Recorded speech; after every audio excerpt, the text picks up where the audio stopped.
এক মাহজোৰা প্ৰশান মাহৰ অভিযান আমাৰ ইতিমধ্যে শেষ হৈছে। আমাৰ বিভিন্ন ICDS যিবিলাক ছুপাৰভাইজাৰসকলৰ অধীনতো এই গোটেই মাহটোত বিভিন্ন ধৰণৰ অনুষ্ঠান আমাৰ হৈ গৈছে, চৰকাৰী যিসকল দিছে। আজি আমাৰ সামৰণি দিন। আমাৰ মূল কথাটো হৈছে যে ভাৰতবৰ্ষক এখন অপুষ্টিৰ পৰা মুক্তি পাবৰ কাৰণে আমাৰ এই গোটেই অভিযানটো চলোৱা হৈছে। আজিও আমাৰ ফুড মেলা আয়োজনৰ জৰিয়তে কি খাদ্য আচলতে শিশু বা গৰ্ভৱতী মহিলাৰ কাৰণে খুব ভাল, সেইবিলাক বস্তু আমি ডিছপ্লে কৰিবৰ কাৰণে যত্ন কৰিছোঁ। আৰু এটা খুব ভাল খবৰ যে আমাৰ ষ্টেটৰ পৰা চাৰ্টিফিকেট অফ এপ্ৰিচিয়েশ্যন আমাৰ টীমে লাভ কৰিছে।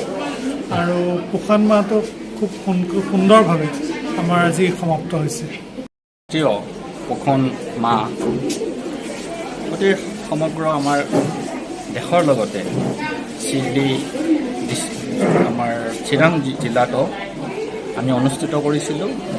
যোৱা 1 তাৰিখৰ পৰা 30 তাৰিখলৈকে বিভিন্ন ধৰণৰ এইটো চৰকাৰী নীতি নিৰ্দেশনাৰ মাজত যিমানখিনি আমাৰ কাৰ্যসূচী আছিলে সেইখিনি আমি কৰাৰ ফলত আমাৰ জিলাই এইবাৰ এটা পুৰস্কাৰ পাবলৈ সক্ষম হৈছে ৰাজ্যিক পৰ্যায়ৰ।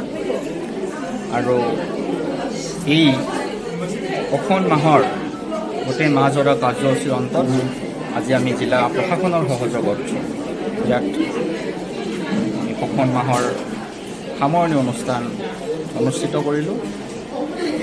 ধন্যবাদ।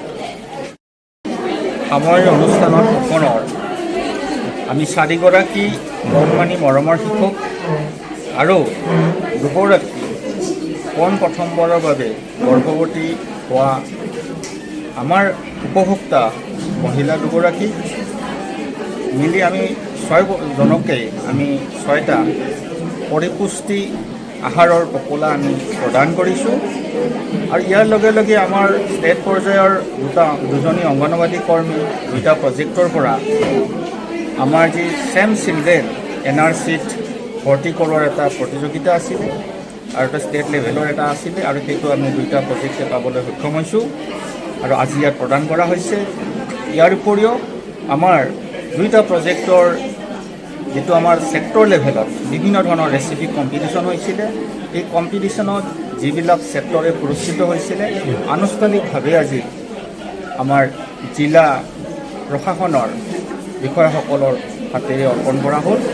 আৰু এইটো সুন্দৰভাৱে তেওঁলোকে প্ৰথমৰ পৰাই আমাৰ চিৰাং জিলাৰ প্ৰশাসন আৰু আমি ওতঃপ্ৰোতভাৱে এই অনুষ্ঠানটো চলাই নিবলৈ সক্ষম হৈছিলোঁ। আৰু সামৰণি অনুষ্ঠানতো আমি আটাই লগ লাগি আমি আজি এই সমাপন হোৱা